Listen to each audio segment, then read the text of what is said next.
Welcome to the finale of Yakuza Kiwami, and it's ironic that the tower that Sarah built is actually the grounds of the final battle.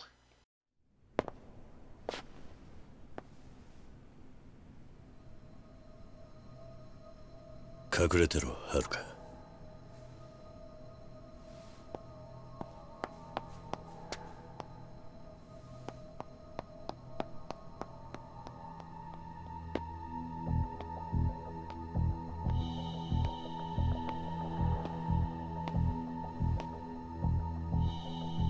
こそこそしねえで出てきやがれ! Get used to this, ladies and gentlemen, because the Millennium Tower is going to be the place where smoke comes to an end. Fades will be run, and battles will be fought. In this game, we're fighting off the MIA in its entirety. Oh, right. I thought I was wearing the sunglasses in the last part, but I am wearing them now. And oh boy, the Amon sunglasses is literally turning the Sakura Storm into an insta-kill machine. Yeah, you're gonna need the Amon sunglasses for this battle. In fact, series of battles. No, I'm not joking. Series with an S. Because after all, we still have to... Oh, right, that fucker's behind us. Give me a sec. Let me fix that little problem right there. I do have nunchucks. I'm going to use them. And even the Baiken, or the nunchucks, which, by the way, do not have a heat action until Yakuza 2, or Kiwami 2, I should say. Even that have become weapons of mass destruction. I'm basically using up every single weapon I have, and there's a reason for that. The MIA are strong as hell. Mind you, at the end of the rainbow, there is still the matter of Jingu. Not to mention more MIA goons. But on that note, I might as well, hold on, let me get my gun. Or get the slapjack, whichever one comes first. Damn it, let me hit you with the slapjack.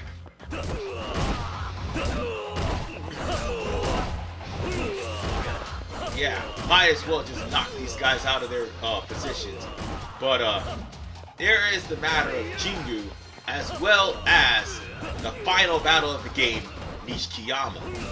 So yeah, this was a lot harder in one. And that's before you got the, well, actually that's if you didn't come here with the Amon sunglasses. And by the way, the leveling system in one was a lot more, stringent.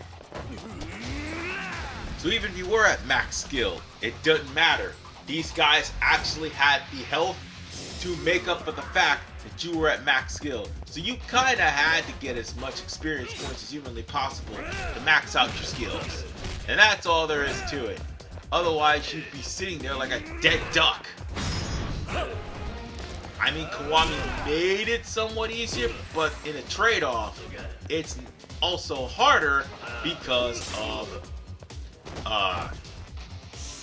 Jingu. Yeah, Jingu is actually the legitimately hard battle in this game. Yeah, I'm gonna keep shooting you. How you like them apples?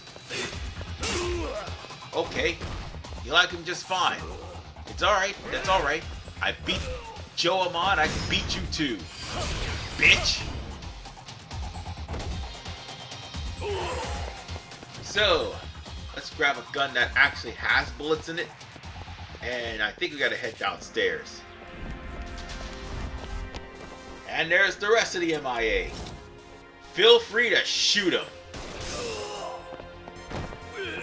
Do not, under any circumstances, hesitate to shoot these fuckers. Got a gun? Use it. Take their guns if you have to. It doesn't matter. So long as you clear out this whole entire bottom floor of MIA agents, it'll be all worth it in the end. And you are history. Oh wait. We're not done yet. We gotta go down a little bit further. Because the last group of guys are going to be coming right about here. Yep, there they are. Now, bear in mind, these MIA sergeants, they are not to be trifled with. They got guns and martial arts. It's the last thing you need to deal with.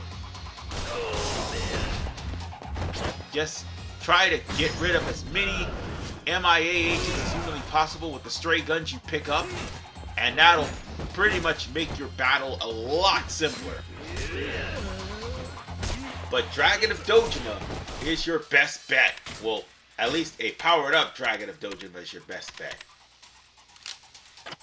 Well, time for me to unleash the Force. I will be Darth Kiryu, and I will pretty much bring about the end of this game. Okay, I did not expect that one. That I did not expect. And I didn't expect him to sidestep so quickly. Okay. That's alright. Victory's mine. So, with that said, you can no longer pick up any weapons. And by the way, once you enter the Millennium Tower, there is no way for you to leave. And also, there's another thing that I need to mention.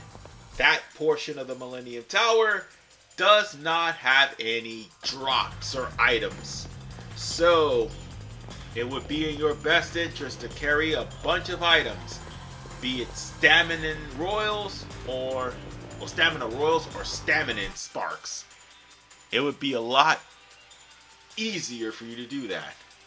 But oh yeah, once you come in, you cannot leave.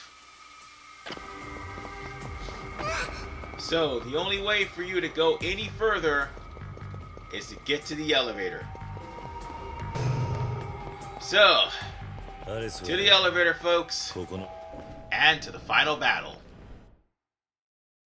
急ぎましょう、伊達さん。須藤、お前。時間がないです。早く。須藤、お前、こんなことして大丈夫なのか。横浜で伊達さんに言われて気になったんです。それで自分で神宮を内定してみたら、神宮が世良とつながっていることが分かりました。あの100億は神宮の金だったんです。そりゃ分かってる。ですが、私にはもっと別の裏があるように思えるんです。神宮はあの金を取り返して何に使うのか。神宮の本当の目的か。はい、別の組織とつながっているのかもしれない。登場会と MIA、 それ以外の組織の影を感じるんです。刑事の勘ってやつか。ええ、まあ私も伊達さんの弟子ですから。私たちも自分の目で確かめに行きましょう。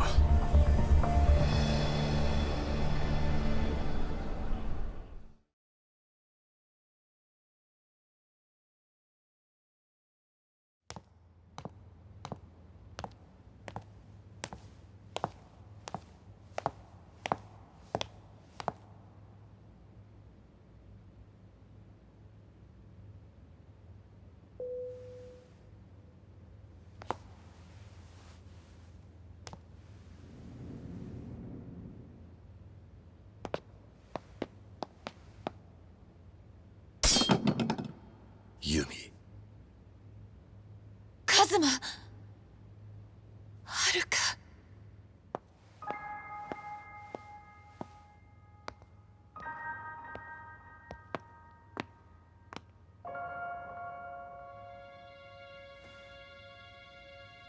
はるか。うん、分かってる。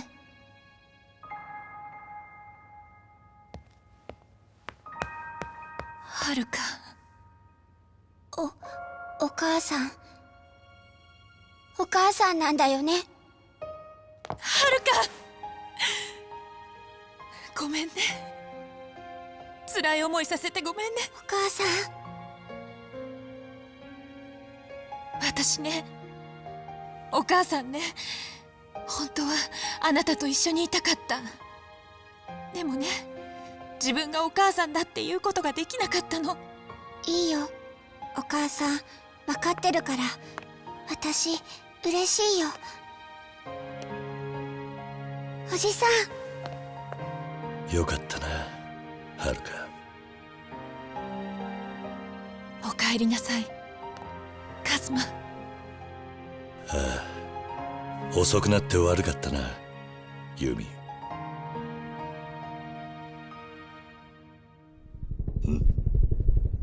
なんだ。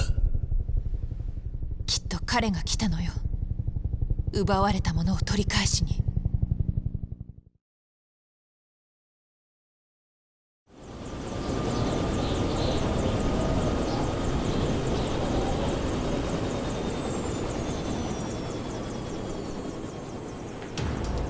久しぶりじゃないか、ユミ。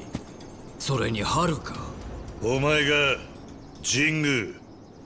こうして会うのは初めてだね、桐生一馬君。初めましてと言うべきか、さようならと言うべきか。君には苦労させられたよ。100億を取り返しに来たのね。ああ、そうだ。当然の話さ。それはもともと私の金だからね。それに他にもいろいろ処分しに来たのさ。何？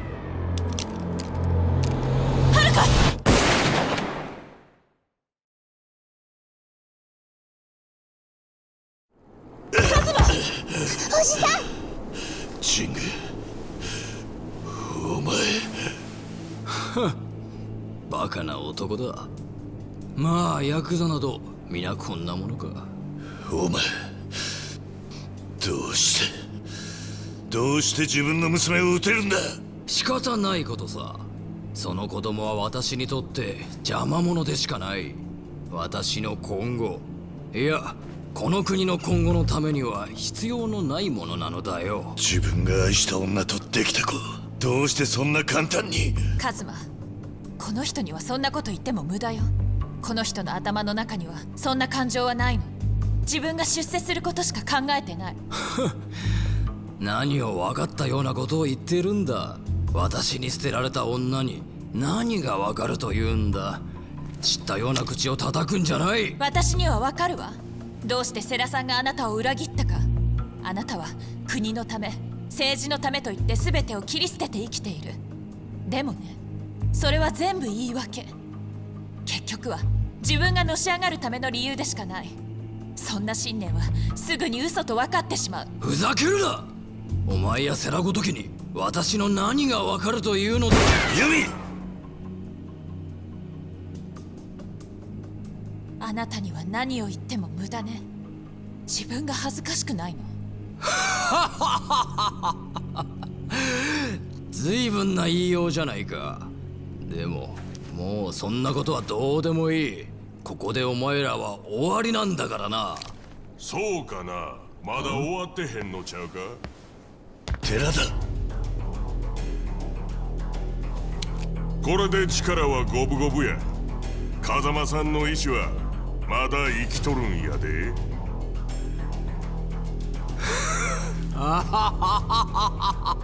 なんやねん。これだから頭のない極道は困る。やる。どういうことやお前ら。あなたまさか。そうだよ。私は東上界から近江連合にくら替えしたんだ。バックの組織をな。なんだと。私は着々と進めていたんだ。東上界を捨てて近江連合と協力関係を築く計画をね。そんな話俺は知らんぞ。当たり前だ。お前は近江連合の5代目に踊らされていただけなんだからな。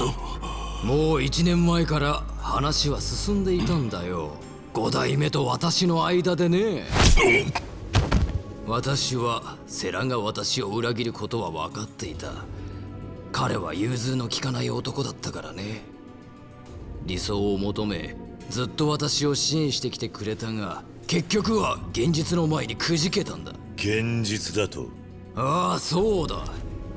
君らに政治の話をしてもわからないだろうが、国を動かすには金と力が必要なのだよ。私にとって彼はその力だった。だが彼は変な信念のために私の理想から離れていったのだ。数年前殺してくれたと思っていたユミが生きているということを知った私はセラ、いや登場界を捨てる腹積もりでいたんだよ。それでお前は近江連合にすり寄った。そうだ。私は近江連合に話を持ちかけた。近江連合としては私の政治力は魅力だ。英治と裏社会、この2つを牛耳ることができたら日本を操ることなど造作もないことだからな。もしかしてこの100億は。ああ、近江へと渡る。私としては登場界も潰れてくれてまさに一石二鳥というわけだ。じゃあ錦も踊らされてたっていうのか。そうだよ。彼に100億の話を吹き込んだのは私だ。出世欲に取りつかれた若造に餌を見せて動かしただけだ。彼は見事にその役目を果たしてくれた。セラの暗殺から内部抗争までね。そしてさらに嬉しい誤算があった。君だ。君が現れてくれたおかげで登場界は崩壊寸前だ。本当にお礼を言いたい気分だよ。シング、貴様。悔しいだろう。だがな、もう遅い。私は近江連合と手を組み日本国のトップに立つ。近江連合は裏社会を統一し、その全ての力を私が得る。私の理想が叶うのだ。そんなことはさせないわ。何を言っている。動くな。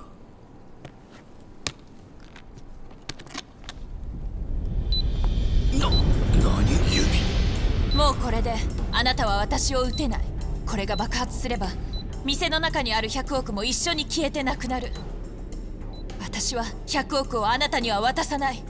一緒に爆発してこの世から消すわ。何をバカなことを言ってるんだ。そんなことをして何のメリットがあるというんだ。何にも分かってないのはあなたね。人間はそんな損得感情だけじゃ動かない。もっと熱い、もっと強い気持ちがあって初めて動くものなの。昔のあなたにはそんな気持ちがあった。だけど権力を持つことや出世することにあなたは溺れたの。何を今さら、何を言ってるんだ。カズマ、はるかをこっちに。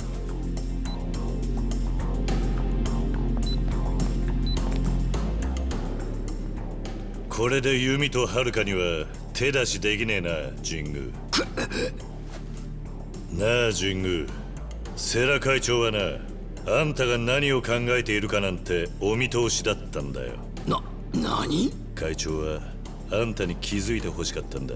昔の強い信念があった時のあんた自身を。だから自分の命を危険にさらしてまで100億を盗んだ。あんたから取り上げようとしたんだ。バカな。何を根拠にそんなことを。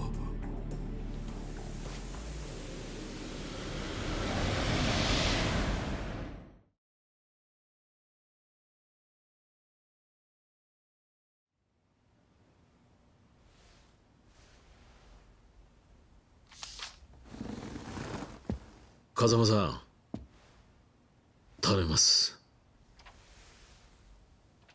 セラ、お前これ名前が入ってねえじゃねえか。風間さん、俺は本来登場界仕切る器じゃありません。金儲けしかできねえヤクザです。跡目は風間さんが決めてください。登場界を、極道の未来を託せる男を。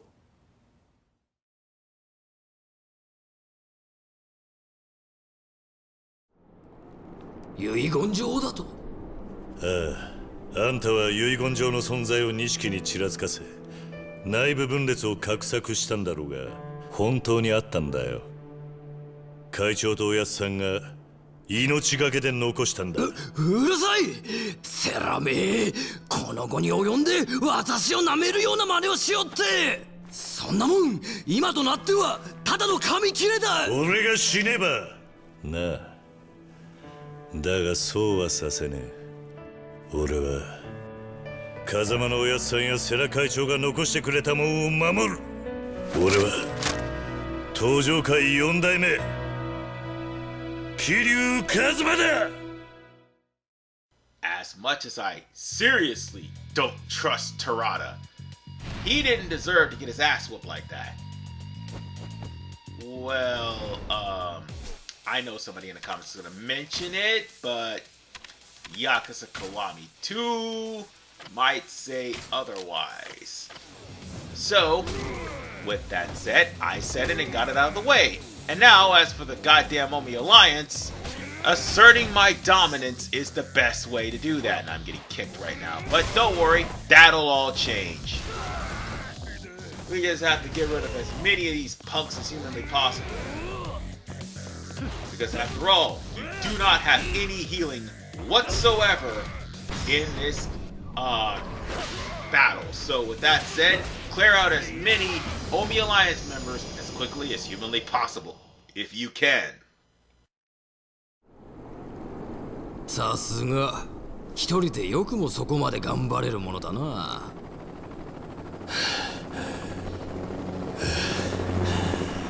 何人でも相手になるぜ。無理をするな。もう息も絶え絶えではないか。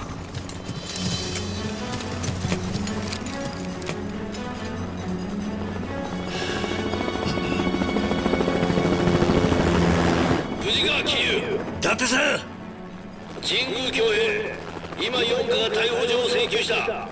贈収賄、銃刀法違反、殺人教唆。お前はもう終わりだ。証拠は何もない。当たりだ。やめろ。ダメだ。伊達さん、ここじゃ町に墜落する。くそ。伊達さん。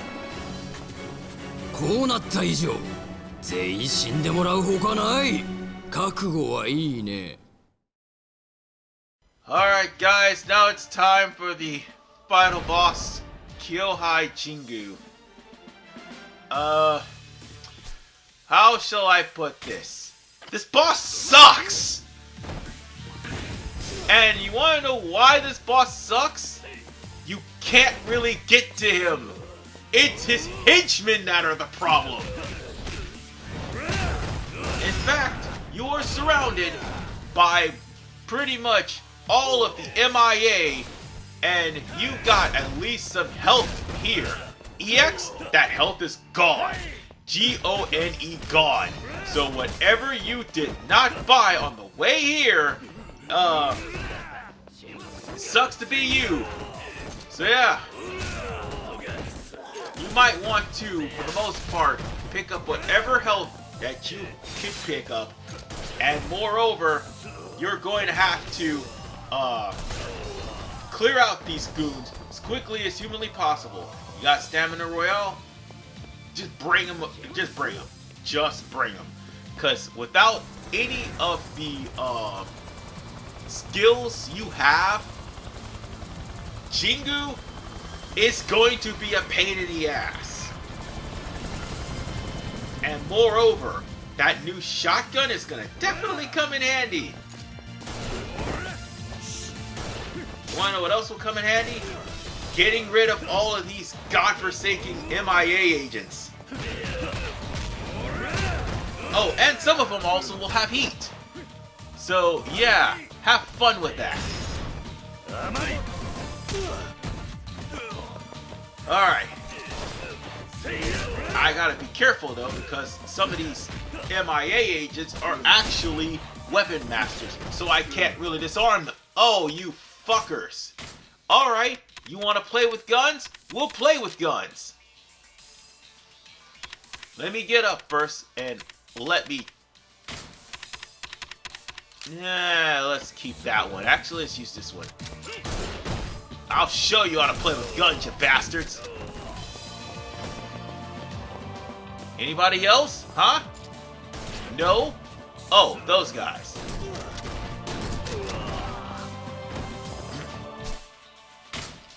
And let's go on ahead and heal. And that's a oh, hell no. They got stamina and double X's. Well, that's just bullshit. And we are nearing the end of the battle with, we're nearing the fight with Jingu himself. There should be a couple of more goons. No? There isn't. Oh. Actually, there isn't. We just gotta go to the helicopter. There he is, right there. I'm saying we're nearing the end of this battle, but let's be blunt.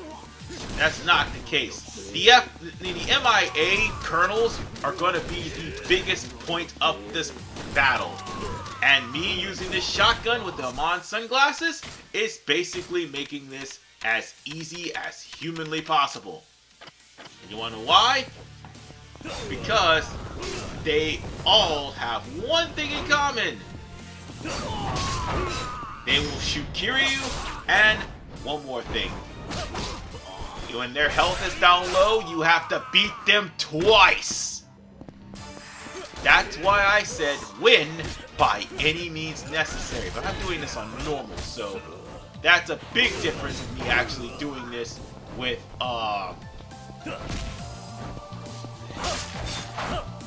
doing this against the Amon family. Well, Joe Amon, basically. Joe Amon will literally get rid of your health.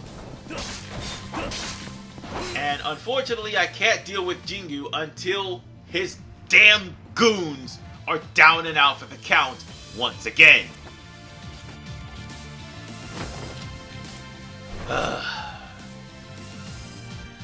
Knife mastery is a good thing, but you know what?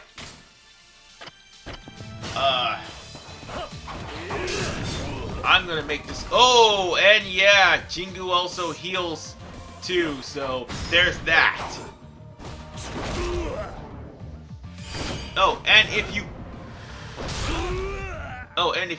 fail in the quick time event, that'll happen.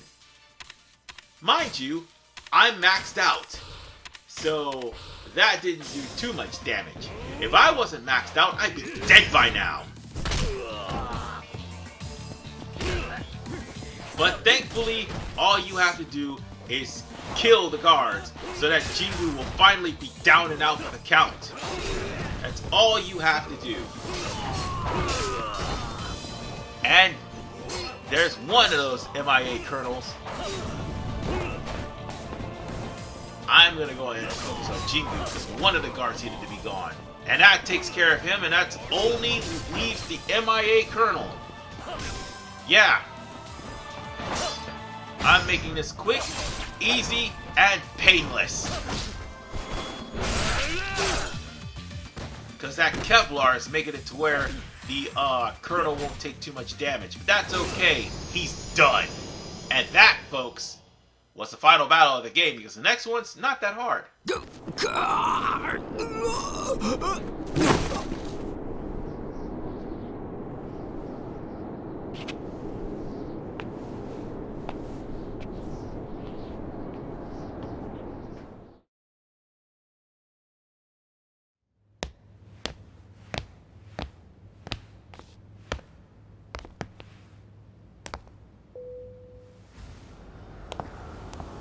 錦山君。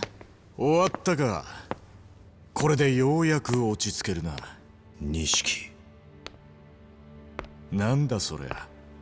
爆弾か。ユミ、バカなことはやめろ。ダメよ。100億はあなたに渡さない。ユミ、お前そんなに俺のことが憎いのか。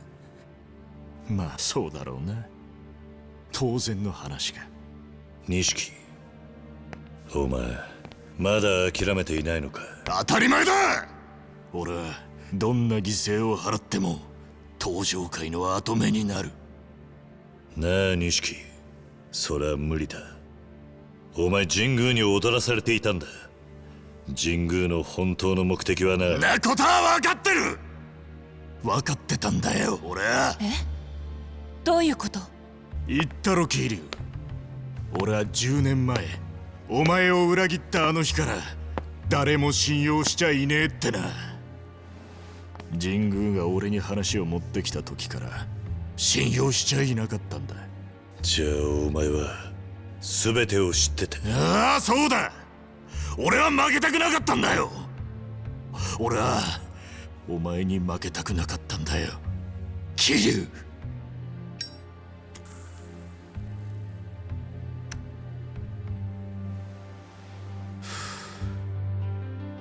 俺はユミを愛してる。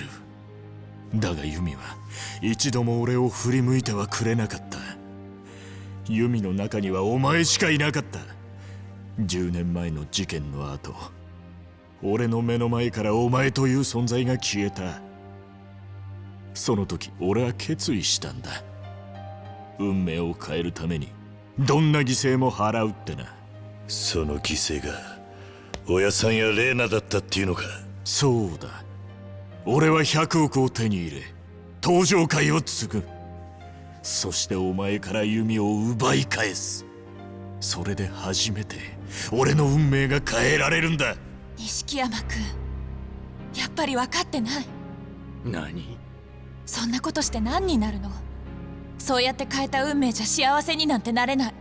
あなたは自分に都合の悪いことから逃げてるだけ。本当に運命を変えたいなら辛いことも全て受け止めて、それでも逃げないで立ち向かうことなんじゃないの？カズマやハルカのように。うるさい！どうしてお前は俺を認めてくれないんだ！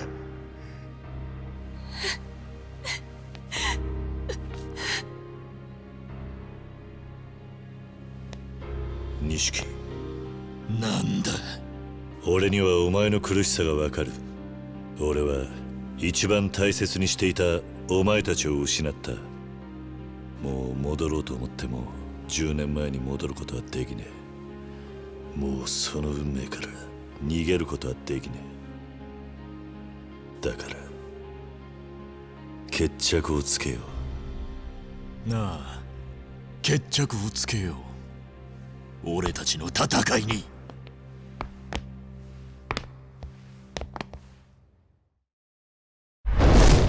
Just like that, folks, former friends, former brothers are about to go toe to toe.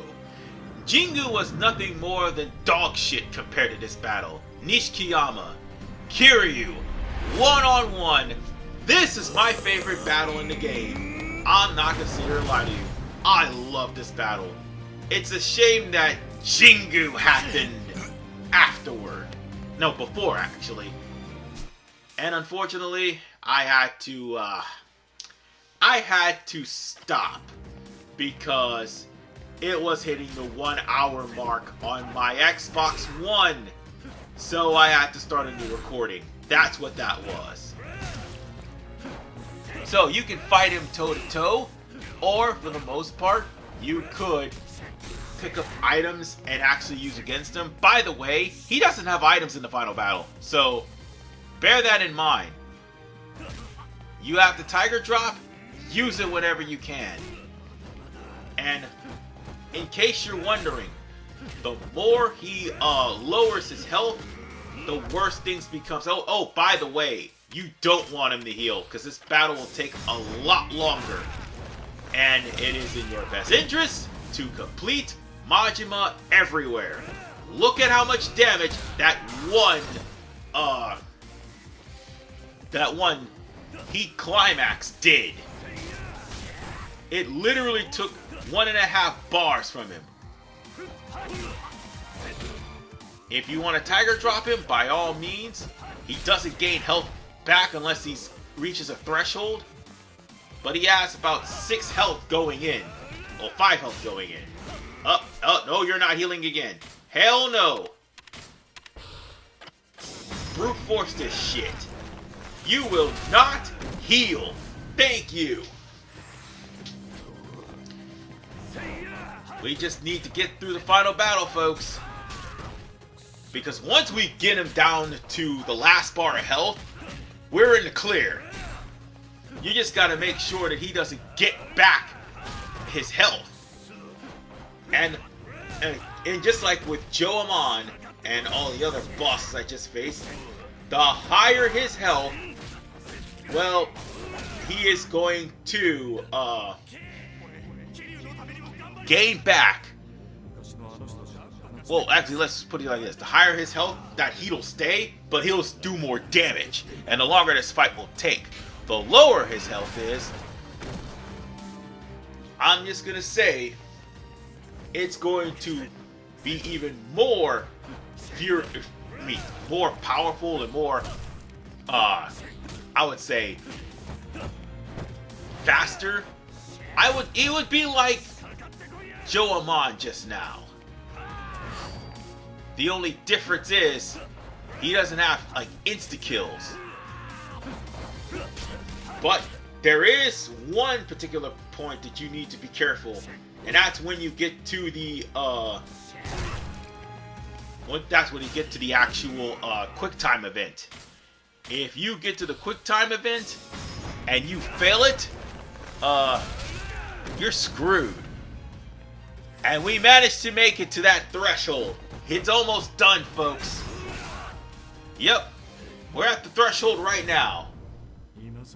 And I know I'm talking over the cutscenes. Everything's in Japanese. It's not like it's the director's cut of Yakuza Kiwami, where there is actual English cutscenes.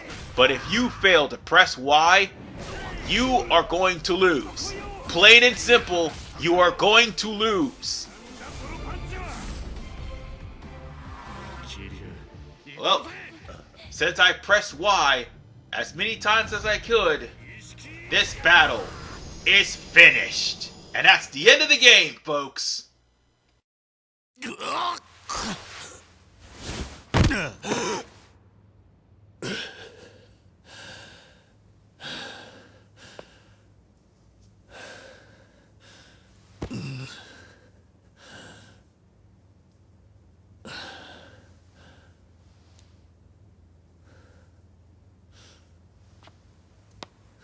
カズマ！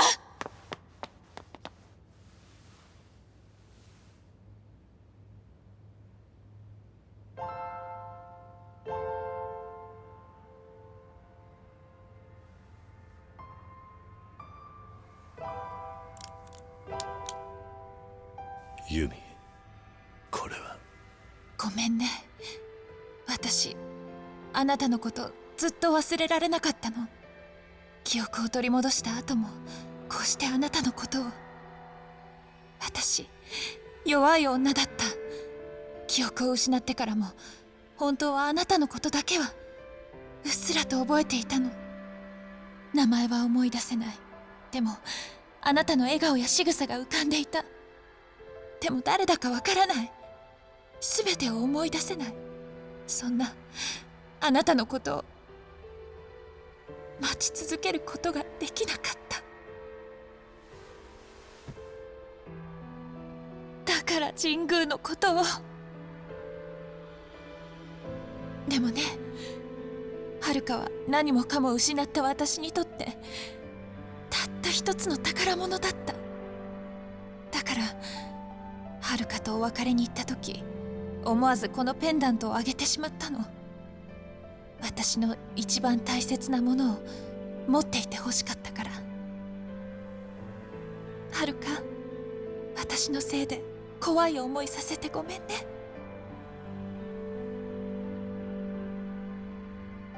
カズマ、私まだやらなきゃいけないことがあるの。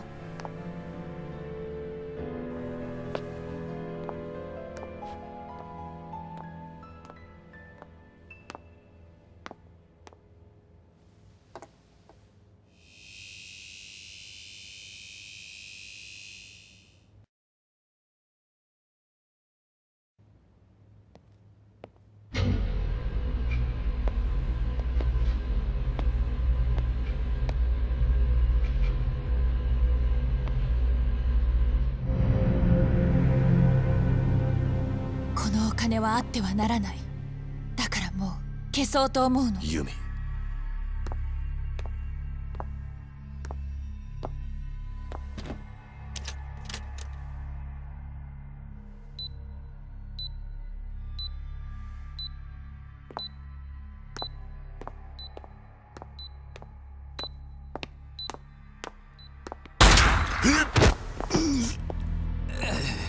桐生。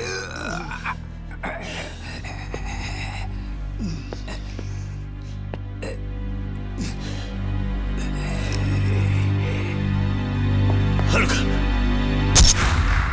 はるか。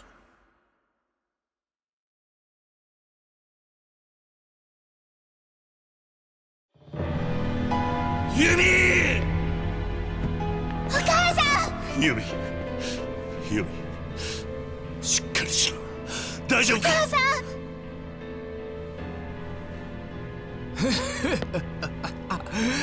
やっと見つけた。私の金だ。どうした。何もできまい。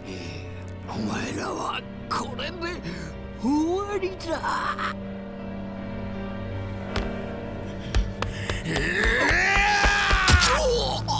錦。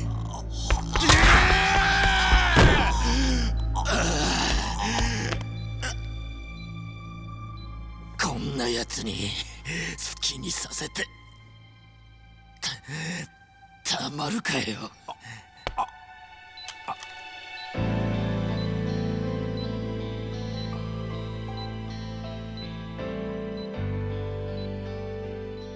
最後のけじめくらい俺につけさせろ。やめろ。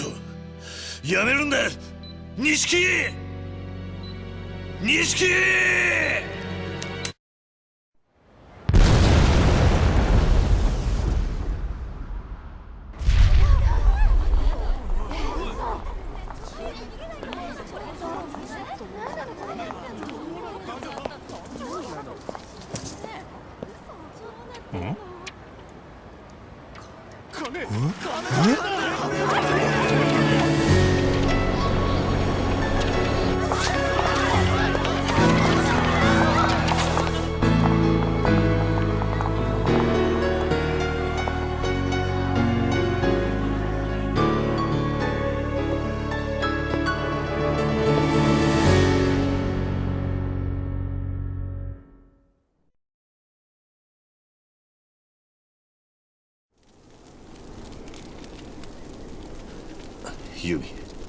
ユミしっかりしろ。お母さん。ごめんねはるか。やっとお母さんって言ってもらえたのに。ユミ、10年前、いやそれよりずっと前から言えなくてすまなかった。好きだったお前のことが。カズマ、これあなたが持っていてくれたの。シンジのやつが死ぬ前に錦から奪い返したんだ。よかった。また帰ってきた。あなたが私にくれたたった一つのプレゼントだもんね。ありがとうね。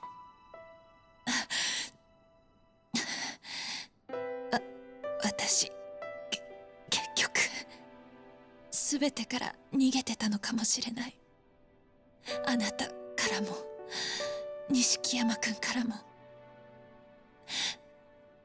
でもね、私後悔はないの。あなたを忘れないためにまた記憶がなくなってしまっても思い出せるようにってこの入れ墨を入れたの。月下美人、一夜でもいい、一目でもいいからもう一回カズマに会いたかった。その夢が叶ったの。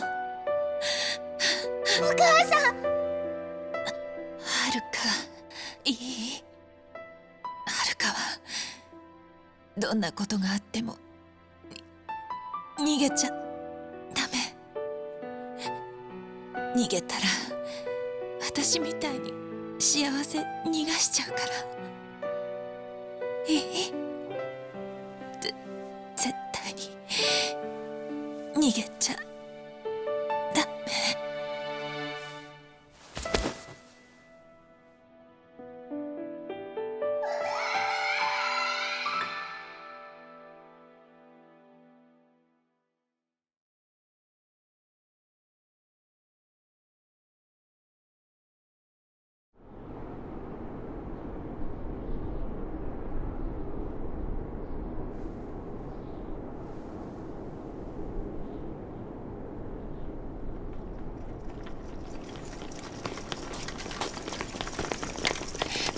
動くな！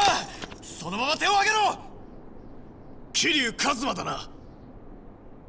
おい、やめろ。しかし事情は後で話す。お前ら銃を下げろ。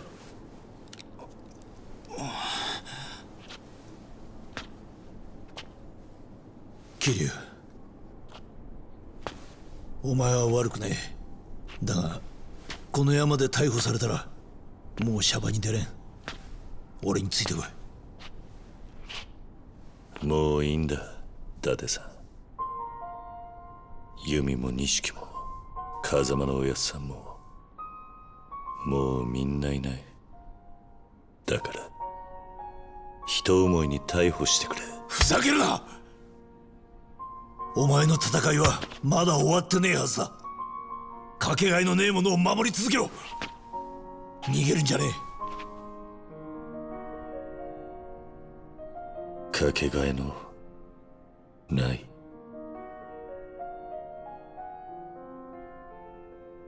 そうだ、お前が無所に行けばこの子はまた一人だ。お前それでもいいのか？伊達さん、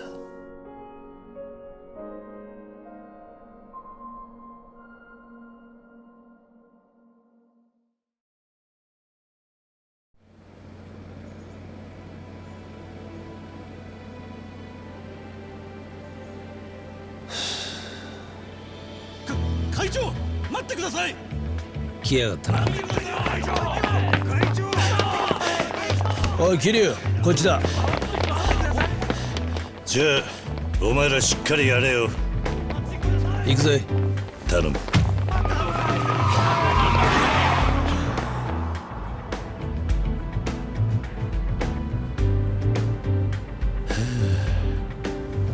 ちゃんと終わったのかよ、襲名式と引退式は。ああ、義理は果たしたつもりだ。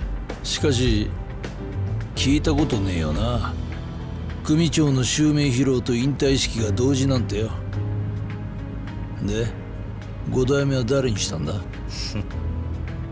まあ世良会長やおやっさんに恥ずかしくねえやつにしたよ。誰なんだ？まあ意外なやつだよ。おい元会長、つけられてるぞ。え？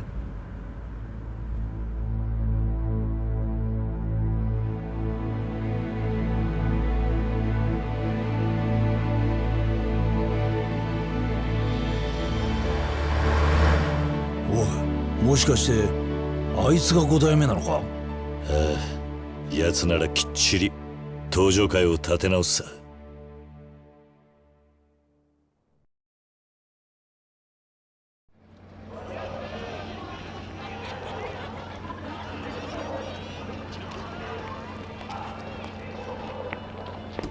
じゃあ行くぜ。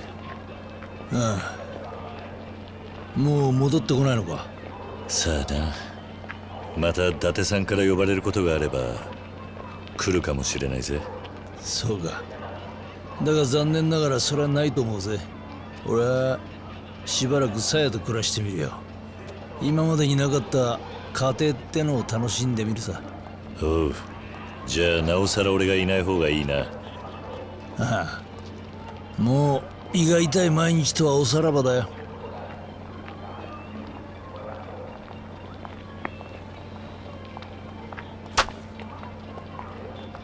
じゃあな、もう警察の世話になんじゃねえぞ。大丈夫だ、あいつと一緒なんだからな。そうだな。ああ。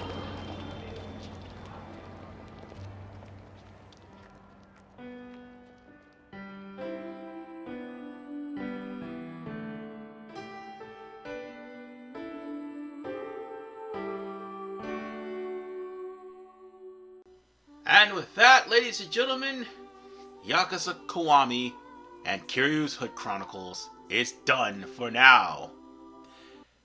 And everything that Kiryu has went through, he lost 10 years of his life in prison, lost just about everyone he knows, and on top of the fact that he now has the responsibility of taking care of his now adoptive niece, the road for Kiryu is about to get that much harder. Especially since he is no longer the 4th chairman. Now, for some reason, that whole 4th chairman thing is going to come back to haunt everybody in the, I would say, 9th game in the series? Yeah, Like a Dragon Infinite Wealth.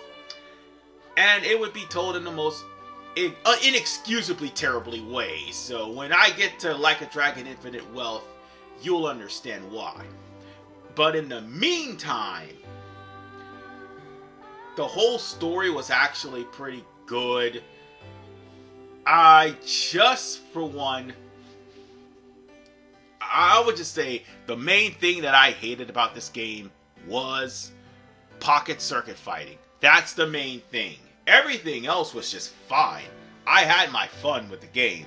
I mean, I didn't do any of the mini games that would get me money, but at the same time, why should I? I mean, well, yeah, I would get it for achievements, but at the end of the day, I could just do that in a premium adventure, since I don't have to worry about the story. It'll be something that I could do on my off time.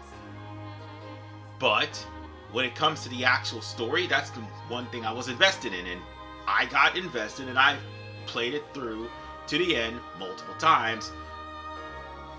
Well, on the PS3. When I tried to do it on the Xbox One, I was halfway through and the goddamn thing burned. So I had to get a new one I had to get an Xbox One S. So thankfully, that's one thing off of my chest, off of my bucket list. Yakuza Kiwami 2 will be coming later on down the line, because I'm going to be Yakuza'd out for right now. And I gotta decide a new playthrough that's gonna be happening from Monday through Wednesday. And if anything, it would most likely be Soul Calibur. So I can make a short-term playthrough at least. Anyhow, I did have fun. Yeah, I went there and cheesed the Amon family, but let's be honest.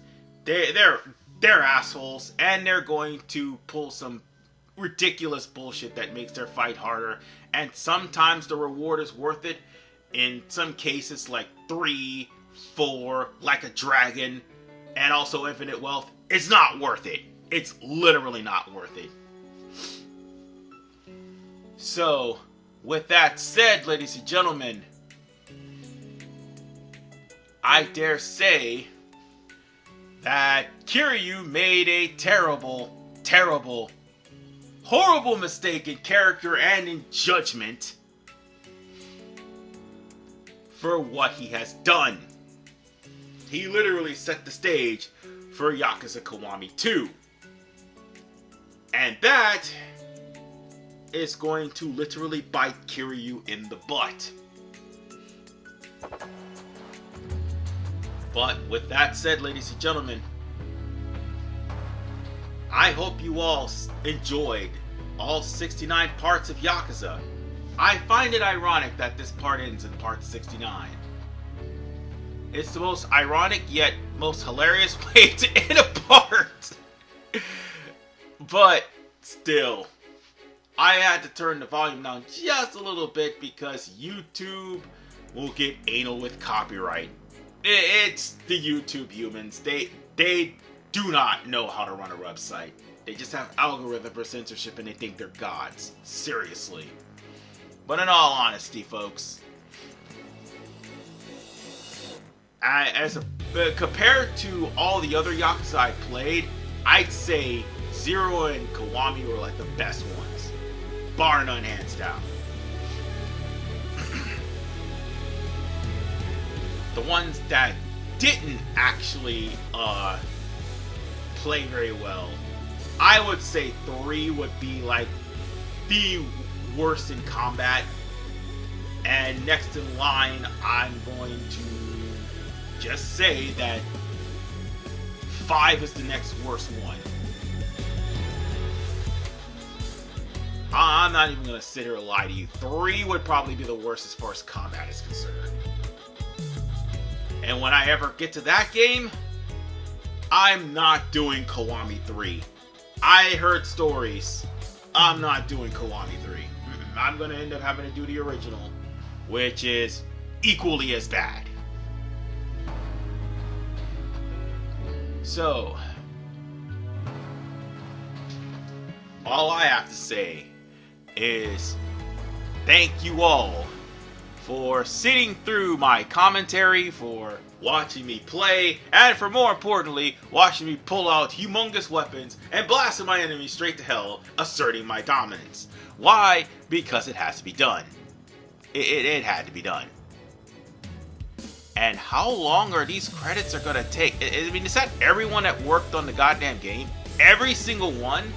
Good grief! And yet, it literally took 8 years later after this game was released in order for them to actually translate it to English. Which, Young Yeah still voices Kiryu. I mean, he's gotten better. I'm gonna give him the benefit of the doubt. He's gotten better. But I'd say he still needs a little bit of work. At least in the Kiwami games, he's gotten, well, not Kiwami game, Yakuza 0, he's gotten much better. And also in Infinite Wealth, but he still needs a little bit of work. Like, there was some times that his voice like spikes. In times where Kiryu rages, his voice actually spikes. But other times, he actually hit the nail. So I'll give him the benefit of the doubt, but he still might need a little bit of more work before everybody can get used to him being the voice of Kiryu. But whatever the case, ladies and gentlemen, I think the credits are done now. At least I hope so. And that's 7 minutes worth of credits? Oh, 8 minutes worth of credits. Good God. That's a lot of credits.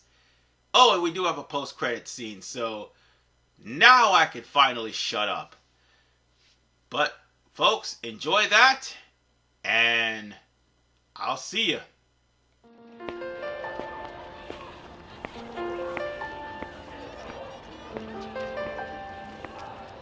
すまない。またしまったな。この子と遊んでたから。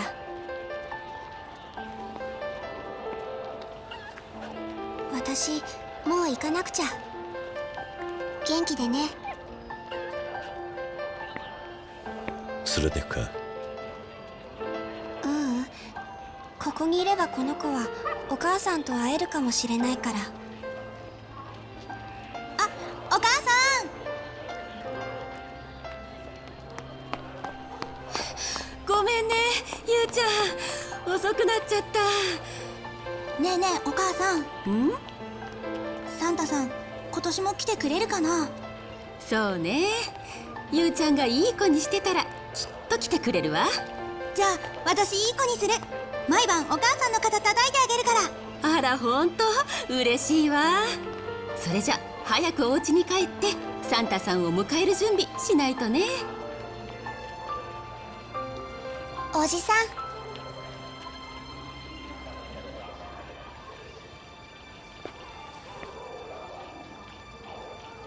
帰ろう。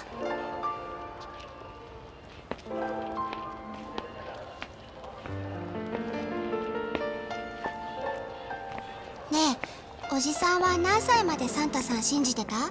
え？いや、いくつだっけな。信じてたんだ。悪かったな。And mind you, all of this was before Christmas.